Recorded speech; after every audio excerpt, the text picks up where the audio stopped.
free us. Now in Act 1, you'll want to be sure to free us, the Intellect Devourer, before leaving the Nautiloid. You want to do this because later on in Act 2, you'll be able to free us again and get him as a permanent pet. So take that elevator when you exit the first room of the game and gently remove us, and make sure not to lobotomize him either, because that will give him an ailment later in Act 2. Also, make sure he doesn't die while you have him in Act 1, because if he dies, then he's dead and he's not going to be in Act 2. And next up is a hidden companion most players miss. This companion is a hidden Githyanki named Losiir that will appear and accompany you during your escape from the Nautiloid. But in order for Losiir to appear, you need to be playing as Lae'zel in a Lae'zel origin playthrough. That's because Losiir takes the place of Lae'zel in one of the first cinematics you see as you begin your escape, jumping above you in a dramatic introduction. However, unlike Lae'zel, Losiir is just a temporary companion and will not survive the Nautiloid crash, and you will find his corpse on the beach. Alright, number 6 is Dark Mind and Slave Mind. In Act 1, you can find 2 minds suspended in cerebrospinal fluid. These are important to pick up because later on in Act 2, you have a chance to connect them to the Mind Archive interface in the Mind Flayer colony. You get the rare opportunity to hear what these 2 minds have to say if you do, which I bet it's very rare that anyone actually carries these all the way to that. Now in total, there are 6 brain jars to be found within the Mind Flayer colony, plus these 2 from the Nautiloid. There are 8 total that you get to listen to in Act 2. These minds are called the Butchered Mind, Closed Mind, True Mind, Willing Mind, Dark Mind, Slave Mind, Fresh Mind, and Waking Mind. Collect them all and hear their stories. And next up is how to easily obtain the Hellrider's Pride gloves right when you enter the Grove in Act 1. These gloves cause your heals to grant resistance to bludgeoning, piercing, and slashing to any target other than yourself for 2 turns when you heal. This is essentially granting Blade Ward. On top of that, they also aren't classified as armor, allowing you to still benefit from things like mage armor, unarmored defense, or draconic resilience. Now normally to acquire these gloves you'd need to complete the quest Kill Korga or Investigate Korga, but you can actually get these immediately upon entering the Grove by choosing the dialogue option for letting Eredin knock out Zevlor, and afterwards you can just pickpocket them off of him while he's unconscious. And next up is Musical Instrument Proficiency. This buff allows you to use musical instruments, and any character can acquire this proficiency by helping Alfira come up with a song in Act 1 within the Druid's Grove. You can find her practicing in the southeast end of town, and you'll need to pass 2 charisma checks in order to progress the dialogue and learn musical instrument proficiency. If you manage to do this, you'll also get Lahala's Lute as an additional reward for helping Alfira. And next up is how to get the Shapeshifter's Boon Ring without having to slay the Strange Ox. All you need to do is send a minion in to attack the Ox while the rest of your party is far away so they don't get dragged into combat. Then, once your summon is defeated, or you can dismiss it, the Strange Ox will go back to being neutral. If you talk to it, the narrator will say that this individual isn't fond of you, but you can choose the dialogue option to smooth things over with a gift. This opens trade, and you can simply buy the ring off the Ox. And the reason you want to do this instead of killing the Strange Ox is because in Act 2, the Strange Ox has the Hat of Fire Acuity, which is also very powerful. And then even later in Act 3, the Ox can join you, so you'll want to keep it alive if possible while using this trick to get the items it offers along the way without killing it. And next up is the Whispering Promise. This ring is incredibly strong, and you can get it early in Act 1. After you save Volo from the goblins and tell him to meet you at your camp, you can pickpocket him and take this ring from him. This ring makes it so that your heals give your target Bless for 2 turns. This is extremely powerful since Bless is so strong, granting 1d4 to attack and saving throw rolls, but also giving it to every target you heal is a serious bonus that is perfect for a class that dishes out AoE heals like a cleric. And Volo might run around camp after you steal something from him, but don't worry, he'll be there when you leave camp and come back again if you want to pickpocket him further. And next up is an amulet so useful that you'll want to get it every playthrough. This amulet grants you a divination cantrip that gives you plus 1d4 to all ability checks and can be used during dialogue. This amulet is the Silver Pendant, which grants the Guidance cantrip. This pendant is a must if you don't have a druid or cleric in your party, since you can use it with virtually all ability checks, and the best part is you can find it extremely early into the game. To get the Silver Pendant, just head southwest of the Druid Grove in Act 1, and then you'll need to jump on a rocky ledge or 2 and then climb a ladder. At the top, there will be a skeleton where you will find this amulet, and if you pass the history check, you'll notice it has a harper symbol on it. On the right side of that camp is a rock with a ton of spiders surrounding a pouch. If you get the pouch, inside is a spider egg, which you can actually drop on the ground and then attack to break open, and you'll have 4 spider minions at your command. It's really cool, although I wish you could summon them over and over, but it's just a one-time thing. You get to enjoy having a swarm of spiders following you around for a bit. And number 8 is Vision of the Absolute. This spear is an uncommon versatile weapon that blinds targets that fail a dexterity saving throw and deals 2d6 extra piercing damage to creatures with multiple sets of eyes. So this includes creatures like spiders, spectators, driders, and other like-kind monsters. This spear is unique in that it cannot actually be found. It needs to be created by the player. In Act 1, on the body of Edwin in the forest west of the grove lies the shaft of a broken spear. This item, along with the head of the broken spear, found on the owlbear, can be combined to create the Vision of the Absolute. This is a very cool item that unfortunately will be quickly replaced, but could be useful immediately to fight some spiders, and very easy to miss if you aren't paying attention and don't create it yourself. Coming in at number 2 is the Quasit pet. Now the Quasit pet can be summoned from the Scroll of Summon Quasit. You can find this scroll in one of the boxes in the cellar of the alchemist's house located in the Blighted Village. I suggest learning the spell instead of using the scroll because the scroll is a one-time use, but if you learn it, it's actually a ritual spell, meaning it doesn't use a spell slot and it can't be used during combat anyway, so you can use it as many times as you want. It's a permanent Quasit pet that's actually really useful. Besides being an extra body that can take hits and attack, it's also completely immune to poison, which can be very helpful against the spiders that are also below the town. It can also disarm traps pretty well because it has a +3 bonus, and not only that, but it also has invisibility and scare, so this pet is actually pretty amazing. And if you like that tip, don't forget to click that like button and subscribe for more Baldur's Gate 3 videos. Number 3 is the Necromancy of Thay. This book is in the room hidden behind the ornate mirror in the room where you just found the Quasit. You'll need to answer a few questions correctly, and then the ornate mirror will let you pass. Once inside, you'll find a locked and barred door with a couple of traps protecting this book. Use a character proficient with lockpicking and disarming to get past it and pick up the book. Once you have it, you'll need to find a dark amethyst in order to open it. The nearest one is in the Whispering Depths, which is below the Blighted Village. You can just take the well and go down there. There's also one in Act 3 if you missed this one, but once you place the amethyst in the book, you'll need to pass several checks, eventually leading to learning forbidden knowledge. Now, some of these checks are actually pretty high rolls. I think it eventually gets up to 20, so you'll want to be quick saving before the roll, and then after you succeed, I think there's a total of 3 rolls. If you're a sorcerer, when opening the Necromancy of Thay book, you can instead choose the class options of sorcerer and dialogue, which are charisma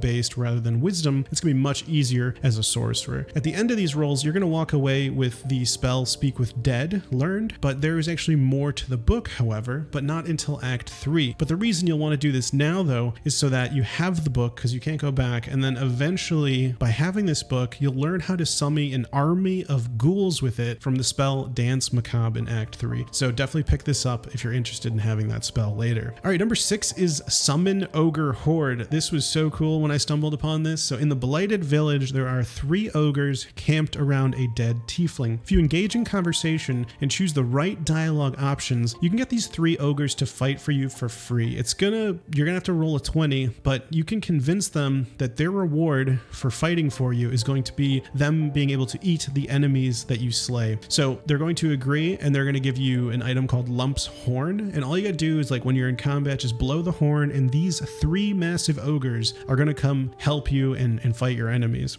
However, after each summon, there is a catch. You know, they're going to say, oh, this isn't enough food. Why should we keep fighting for you? And you're going to have to convince them to fight for you again. So after you summon them the first time, you can tell them, okay, next time you can eat the enemy, but we're also going to give you like 1,000 gold, right? After the next fight, right? So you don't have to give them gold now. You just promise it later. So you can just kind of keep these ogres working for you, kind of just give them a carrot to chase after, and they'll just keep fighting for you, which is really cool. And number 13 is the Warped Headband of Intellect. This circlet raises the wearer's intelligence score to 17. To get this, you'll need to head to the Blighted Village and find Lump and his band of ogres. And you might be wondering, can I just pickpocket this off of Lump? And I tested it, and in fact, you cannot, because it's actually his nose ring, so it's not in his pocket. You can find his war horn in there, but that also isn't very valuable unless you come to an agreement with him through dialogue. However, you can acquire acquire the warped Headband of Intellect by slaying Lump and finding it on his corpse. Now this circlet is very powerful because it sets your intelligence score to 17, so you can change your class at Withers and reassign your ability points elsewhere and then keep your intelligence boosted to 17, which makes this a very nice circlet. And next up is how to eat a dwarf to be healed. In Act 1 in the Goblin camp, there is a fire pit with a lot of meat cooking. Now most of it is genuine camp supplies like the pork,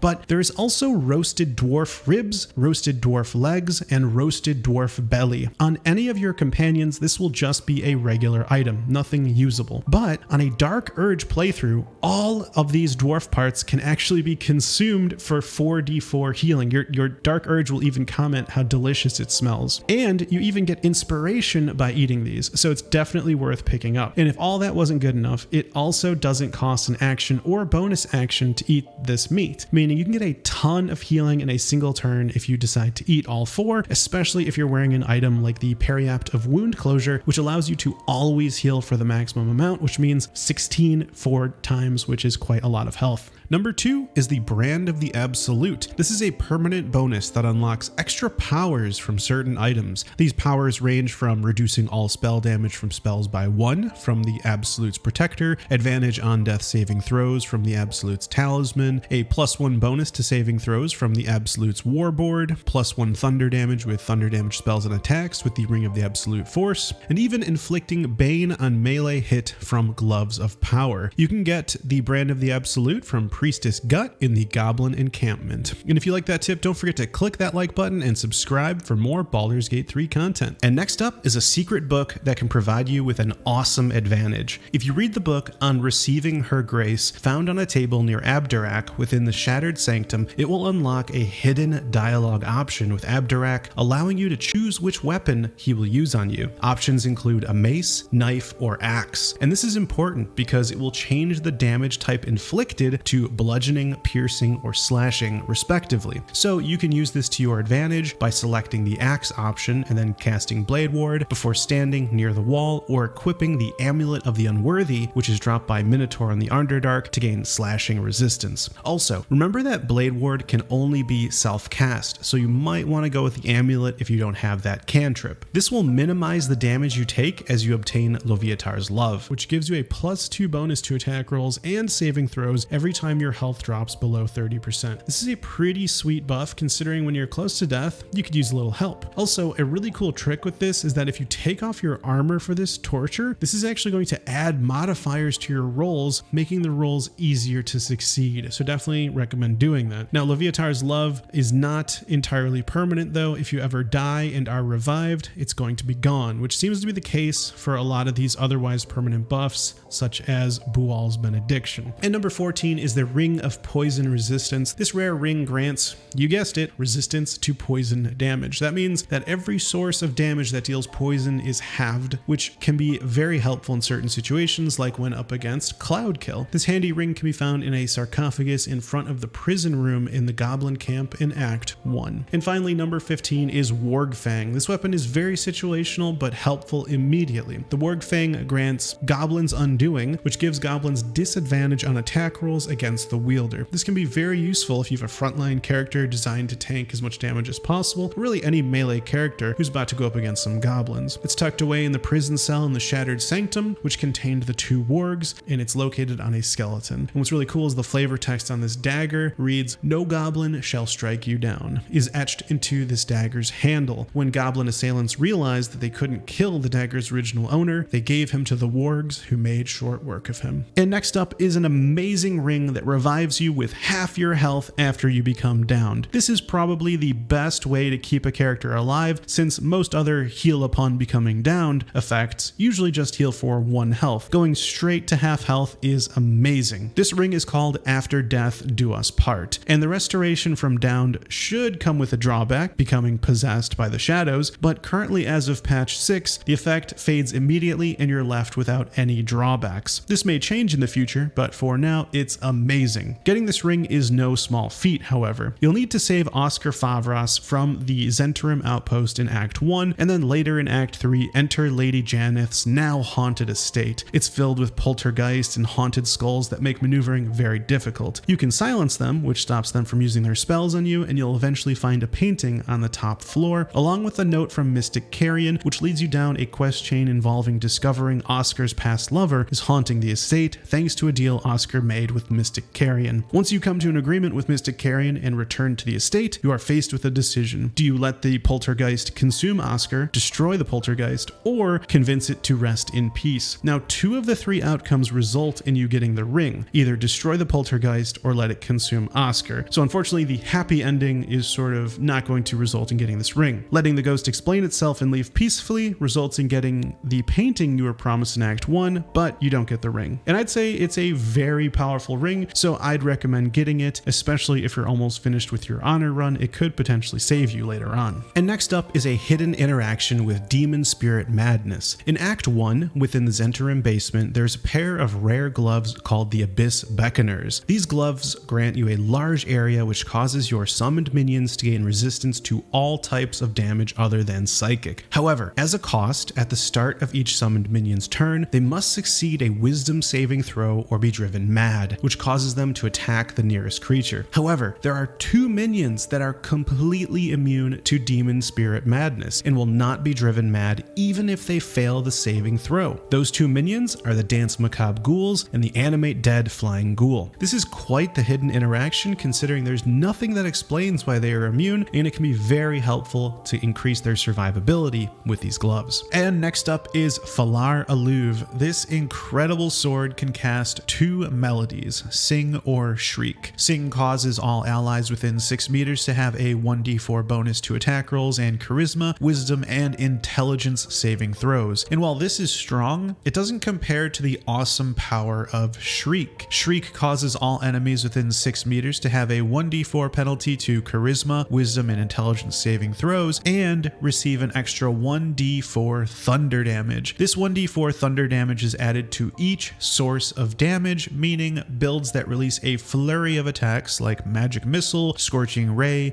or even a thrower who maybe throws 6 times a turn, or a dual hand crossbow Gloomstalker who attacks 6+ times per turn, can make Phalar Aluve provide an absolutely massive amount of bonus damage for your entire party. This thunder damage even synergizes with items like the Ring of Spiteful Thunder, causing daze to creatures that are already reverberating, and with all the possible synergies that come with Phalar Aluve, it is probably one of the most overpowered weapons in the entire game. You can find Phalar Aluve in the Underdark, lodged within a rock, similar to Excalibur. To remove it, you'll need to either pass a Strength or Religion check, unless you are a Cleric of Elistray, in which case you can remove the sword without an ability check. Number 7 is Mourning Frost. This is a very rare quarterstaff which grants Heart of Ice and Insidious Cold. When dealing cold damage, the wielder deals 1 additional cold damage, and dealing cold damage with a spell possibly inflicts Chilled upon the target. Chilled grants vulnerability to cold damage, which means it deals double damage. This staff is very interesting, I think, because of how it's found. Within the Underdark, there are 3 items that need to be combined in order to assemble this staff: the Icy Crystal, Icy Metal, and Icy Helve. Each of these items are found in different places within the Underdark. The Icy Helve is found on Dorne, the Petrified Drow, west of the Selûnite outpost near the Spectator. The Icy Metal is found on the Pale Corpse inside the Myconid colony behind the Guardian Gate, and the Icy Crystal is found on Filro the Forgotten near the Surser Tree. Once you have all 3, you can just right click and combine them into this amazing weapon. And as a bonus while you're there, don't forget to pick up Surser Bark. You can actually use this to create a Masterwork weapon which silences on hit in the Blighted Village, and that can be a dagger, greatsword, or sickle. And number 9 is Survival Instinct. This ability infuses your target with psionic force. If your target would reach 0 hit points, it heals instead of falling unconscious. This action is refreshed upon short rest and can be earned by completing the quest Hope Omelum Investigate the Parasite. This quest is given by Omelum the Mind Flayer in the Underdark. This quest has you going into the Arcane Tower and returning with Tin Mask Spores and Tongue of Darkness. It's a simple enough quest. Enter through the front gate and jump down the side using the mushrooms as ledges, and there's a lot more to the tower than just this quest, but you can teleport back to the Myconid colony after you get these items if all you're after is survival instinct. This can be very helpful in case you don't want to lose any permanent buffs to save a character from death when they would have otherwise died. And next up is the voice from the deep hole. This rarely heard voice can be found when interacting with a deep hole found in the Underdark, right before the field of Bibberbang mushrooms. However, the only way you'll get a response from the deep hole is if the BOOOAL is still alive. That's because this hole belongs to the BOOOAL, which means if you speak with animals before interacting with the deep hole, you can actually have a conversation with the BOOOAL. Now, as you might imagine, the BOOOAL is a bit of an angry creature, warning you to keep away or you might be its next meal. But it's all bark and no bite in this case because there is no dialogue option that makes the BOOOAL come out of the deep hole and attack you. You're totally safe, at least right here. And next up is how to safely walk among the Bibberbang and other hostile mushrooms in the Underdark without activating them. This can be helpful when saving Balin from the field of Bibberbang mushrooms without having to worry about them activating at all, and for picking up the Noblestalk in the same area. Now, to get the mushrooms to not activate when you walk near them, you need an item called the Sovereign's Key. This key is described as polished, well cared for, and very important. Now, the only way to get this key is by slaying Sovereign Spa and looting it from its corpse. Now, there are two ways to go about doing this. You can progress the quest chain against the Dwergar with Glut and eventually side with Glut, which involves slaying Spa, and combat will end with Spa's demise. Or you can slay Spa immediately upon entering the Myconid colony, but that might cause the whole camp to attack you. However, if you're good at getting away using an invisibility potion, this works too if you want to get the key sooner. Either method you choose, this key can be very helpful and even save your life when jumping on ledges covered with Torchstalk or Bibberbang. And number 9 is Noblestalk.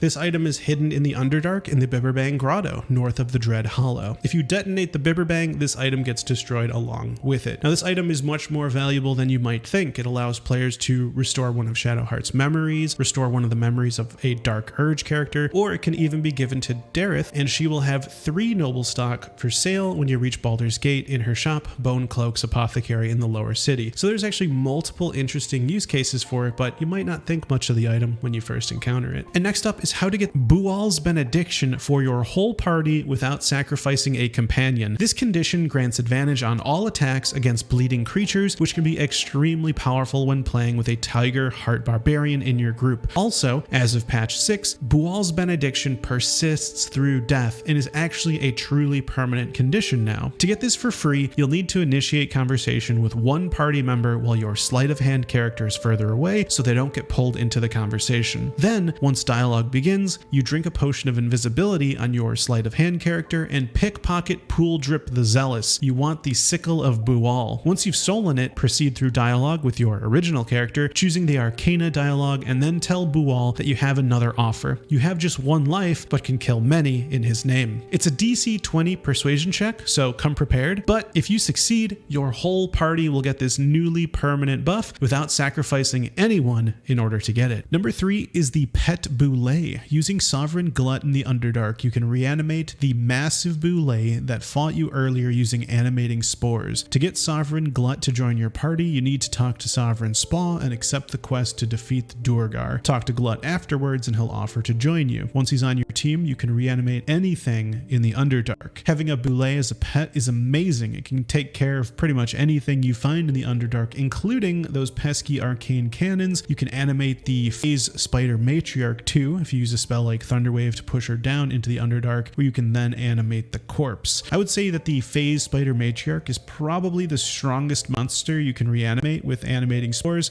but anything in the Underdark can be targeted besides the spectator and become your pet. Number 2 is the Mysterious Button. Within the Arcane Tower is a strange button near a window. Now, pushing it doesn't do anything unless you have equipped the Dog Collar. This can be found within the Underdark by digging up a grave north of the tower marked as Myrna's grave. Pressing the button while wearing the collar serves you a raw steak. You can only assume that Myrna belonged to whoever lived in the Arcane Tower, and this button was a way for Myrna to get fed. Number 4 is the Club of Hill Giant Strength. At the top of the Arcane Tower is a curious looking chair called the Stool of Hill Giant Strength. The stool itself doesn't do much, but if you pick it up and throw it or otherwise destroy it, one of the legs turns into the Club of Hill Giant Strength. This item is actually incredibly powerful because regardless of your strength, the Splinters of a Giant's Might feature increases your strength to 19. Straight to 19 strength is super powerful and has many applications, so next time you're at the Arcane Tower, don't miss the Stool of Hill Giant Strength. Number 5 is Guiding Light. This ring is found on Bernard, the construct at the top floor of the Arcane Tower. By putting this ring on, a button is revealed that allows you to go to the bottom floor of the tower, the basement. There you can find powerful items such as Staff of Arcane Blessing, which makes your bless grant an additional 1d4 to saving throws and attack rolls, and 2d4 to spell attack rolls, and also a ring called the Sparks Wall, which grants resistance to lightning damage and the wearer can't be electrocuted. This can be really powerful on a melee fighter who deals lightning damage while they're standing in water surfaces. Overall, the Arcane Tower has so many hidden things to it, I highly recommend searching it thoroughly. Number 3 is the Intransigent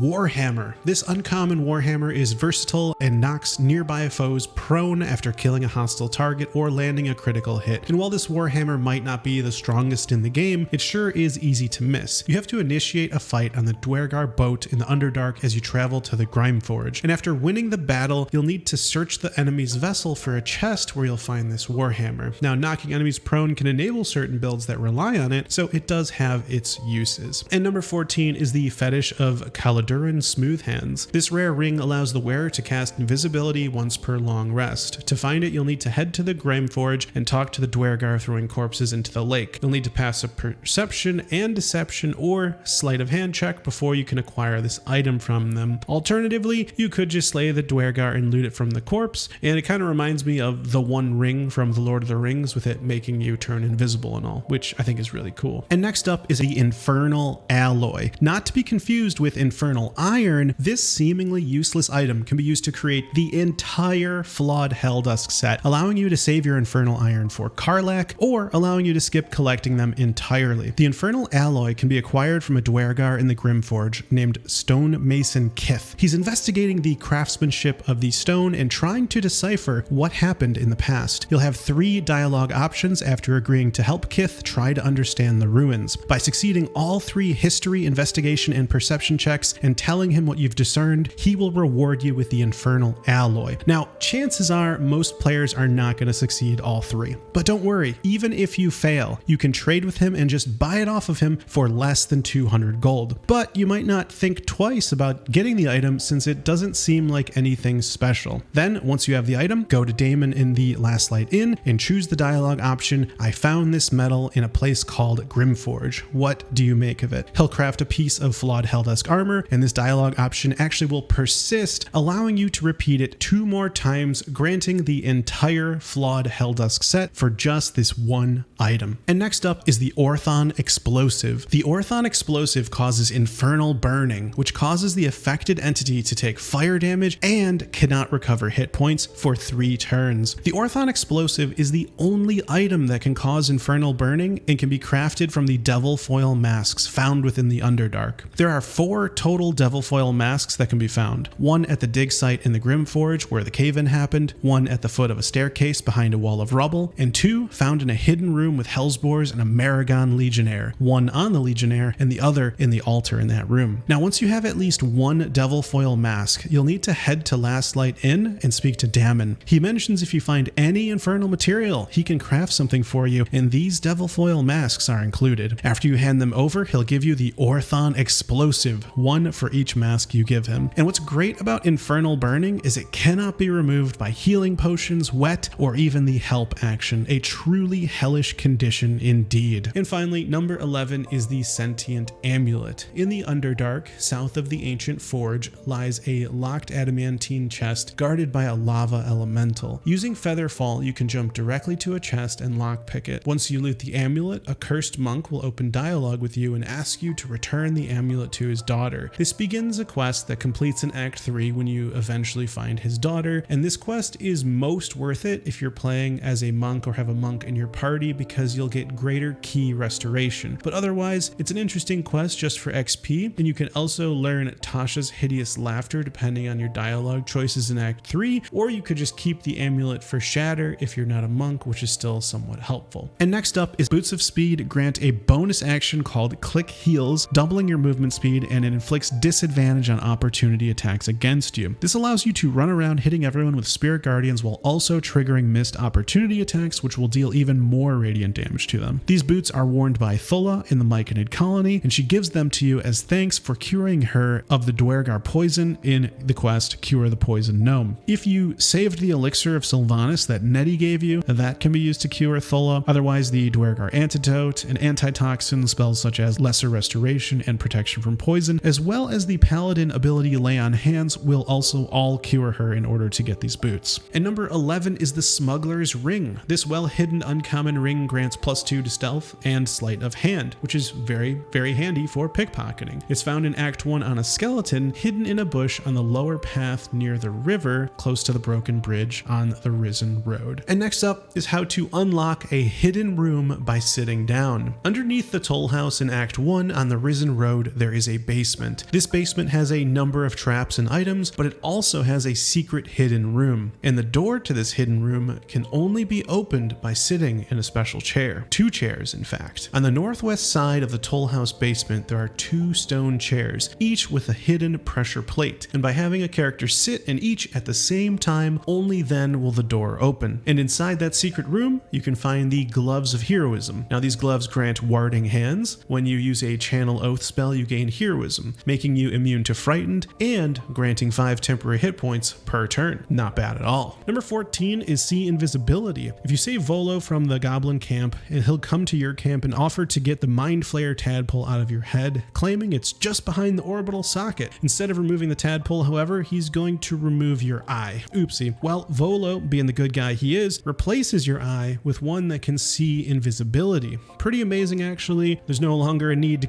cast Create Water when you can permanently see anything invisible. Very nice, actually. And next up is the Addled Frog. This seemingly harmless low-health critter, when spoken to with Speak with Animals, appears to be in tremendous pain. That is, if Auntie Ethel's still alive. If you choose the wrong dialogue options, this frog will even actually attack you, and it's actually quite hilarious because it has 31 AC and could be kind of tricky to defeat. It reflects ranged attacks because it has an ability called Mucus Membrane. That means if you throw a bomb at it, that bomb is going to bounce right back at you. And it's got a very strong acid attack because it does a lot of AoE damage. However, the counter to the Addled Frog is Sleep, which is easy to cast since it has such a small health pool, and then you can defeat it easily. However, even better is to defeat Auntie Ethel and then return to the frog. She'll then lead you to her shiny treasures stashed away within the swamp, which is pretty cool. And next up, Gandrel's Inspiration is an uncommon heavy crossbow, which grants sacred munitions. Infuse your crossbow bolts with holy energy. For the rest of your turn, your ranged attacks inflict turned against undead. This hidden weapon action is perfect for our cleric. Use sacred munitions right before shooting an arrow of many targets, which causes your ranged attack to ricochet to nearby targets, including targets that are invisible or protected by Sanctuary, and every single undead hit by your arrow of many targets will become turned and take 4d6 radiant damage. This is absolutely amazing. And what's great about sacred munitions is that it has a 100% chance to turn undead because there is no saving throw to resist it. You'll find Gandrel's Inspiration on Gandrel right outside Auntie Ethel's gnarled tea house in Act 1. And as a side note, you don't need to be proficient with heavy crossbows in order to use sacred munitions. It's possible this is not intended, as you usually need to be proficient with a weapon in order to use its weapon actions. Number 4 is Paid the Price. Paid the Price gives you a +1 bonus to intimidation checks, but disadvantage on perception checks. Also, you have disadvantage when attacking hags. To get this permanent buff, find Auntie Ethel in her gnarled tea house in the Putrid Bog and proceed through dialogue options until you have the option to ask her to remove the parasite. If you agree to her terms, you'll receive this permanent condition. Also note that this not only gives you the buff, but there is a cosmetic change to your character, making one of your eyes look pale and certainly a bit off-putting. Number 5 is Auntie Ethel's Hair. Auntie Ethel's Hair gives you a permanent +1 to an ability score of your choice. In order to get her hair, you'll need to attack Auntie Ethel and bring her to low health, but don't kill her. Eventually, a cutscene will begin and she will offer you a deal to spare her life, and in return, she will give you her hair, which you can consume consume to improve an ability score of your choice. But be careful if you're an Oath of Vengeance paladin, because if you spare the hag, that will break your oath. So make sure there's another party member close to her and make that person trigger the dialogue instead if you want to keep your oath. And next up, inside the Acrid Workshop, deep within the Hag's Lair in Act 1, there's a selection of potions laid out. Among them, there are 3 worth drinking, and the rest are totally worthless. As amazing as it would be, throwing them at your enemies has no effect. Now, in order from best to worst, the best potion to drink is the Heart of Stone. This simply grants resistance to poison damage until long rest. It's great and has no drawbacks. You'd usually have to sacrifice a ring slot or an elixir if you wanted resistance to poison, but instead this potion has you covered. The second best is Broken Promises. This grants +2 strength until long rest, at which point afterwards it becomes -1 strength permanently. Like many permanent buffs in Baldur's Gate 3, you can actually lose this by dying. So while in camp after that long rest that converts your +2 to -1 strength, take down the Imbiber and then revive them to clear that drawback. +2 strength is great and can definitely be worth it, especially on a tavern brawler. And then the last potion, a Mother's Loathing. It's not great, but it has no drawback. It gives you the ability to bite each turn until long rest. Now, the damage isn't much, but if you ever wanted to be able to bite like Astarion, this potion gives you fangs. Number 3 is the Pale Oak Staff, earned by becoming the Faith Warden. It provides you with both Faith Warden Stride and Vines, which makes it so that you cannot be ensnared by druidic vines, and the vines do not count as difficult terrain. Faith Warden's vines allow you to sprout vines from the ground, entangling creatures and slowing them. Now, while this is a very rare quarterstaff already, what makes it even more likely to be missed is that it is only obtainable by druids. To get this rare quarterstaff, you need to travel far south to discover Korga is working with shadow druids, confront her, and defeat the shadow druids and persuade her to stop what she's doing. And while the cutscene with Jaheira, where she uses vines on you in Act 2, still works,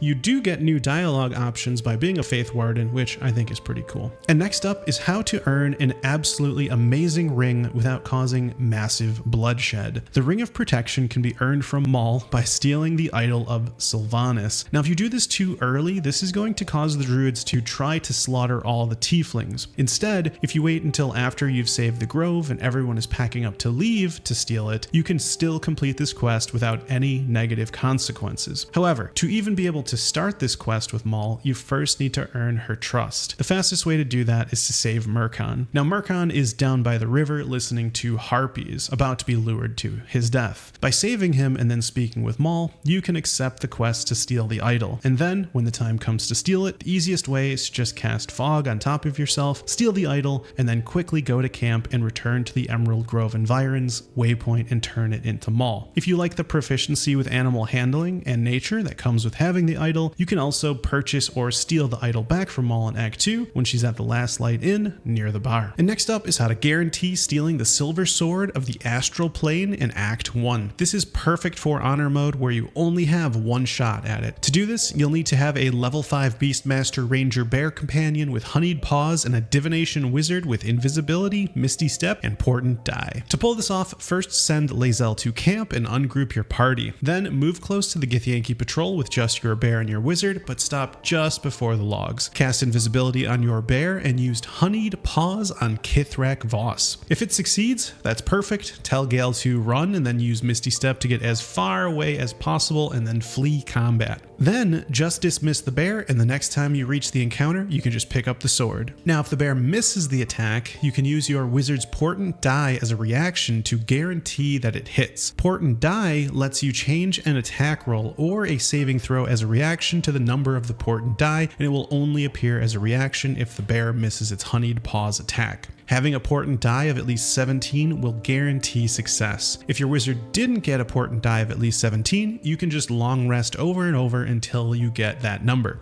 Since Honeyed Paws doesn't trigger a saving throw, it will always disarm the target if it hits, and with Invisibility granting advantage and a Divination Wizard with Portent Die, we can guarantee it hits every single time. And next up is how to get a hidden song to play if you stand in a certain spot in an Act 1 campsite. Now, if you stand on the rock behind Astarion's tent at camp in Act 1, you can actually trigger a new song to start playing. This song is I Want to Live, and it includes vocals, unlike many of the other songs typically played. And next up up is the hidden follower most players miss, Quil Grootslang. Quil is a Dragonborn singer and has a lot of interesting dialogue mostly related to Dragonborn culture and your love life, asking if you feel anything for any of your other companions. She was robbed by goblins recently, and she will appear only after you rest for the day during a Dark Urge playthrough when Alfira is unable to appear due to being knocked out or killed. Quil is very excited to continue her journey, exclaiming that she has her whole life ahead of her and she can't wait for what's coming next. Interestingly enough though, there is more to Quil's story. Within Act 3 you can talk to the bard Lyric's Goldthroat and ask if they know any of Quil's songs if you are a Dragonborn and encountered her previously, which she responds that she does, which makes Quil appear to be of some renown. And within the prisons of the Ballast Crypt and Murder Tribunal, you can find a love letter to Quil on the beheaded corpse of Fist Orville, which provides some more details on her life. And number 17 is the Deathstalker Mantle. This rare cloak turns the wearer invisible for 2 turns after killing an enemy. That's pretty insanely good, and it's actually a cloak that most players probably have not seen, because the only way to get it is to be given it by Scalaritus Fell during a Dark Urge Origin playthrough. So if you haven't made a Dark Urge character yet, that's the only way to see this cloak. Number 9 is Awakened. This buff allows you to use all of your Illithid powers as bonus actions. This buff is incredibly powerful and can be earned within the Githyanki Kresh in the Rosy Morn Monastery. If you go into the Purification device and pass all the checks to remain within it, you'll exit with an incredibly powerful permanent buff allowing you to use Illithid powers as bonus actions. Some of these difficulty checks are pretty high, so if you want to guarantee this buff, make sure to quick save. Coming in at number 5 is the legendary mace known as the Blood of Lathander. This incredible mace will literally save your life when you reach 0 hit points, healing you for 2d12 and healing your party for 1d6 upon your would-be death. It also allows you to cast the incredibly powerful Sunbeam Evocation, which deals a massive 68 radiant damage, searing and blinding all creatures in its path for 10 turns. Now, if that wasn't enough, it also sheds Lathander's Light, blinding fiends and undead within 6 meters. Now, to acquire this legendary mace, you must travel to the Rosy Morn Monastery and complete a number of puzzles involving gathering and placing weapons on altars, and later delving into the depths of the Githyanki Kresh to find where the mace is protected by even more traps. You almost feel like Indiana Jones down there, but this is definitely not going into a museum unless you call your backpack your museum. If you succeed in overcoming these trials, this powerful legendary mace can be yours.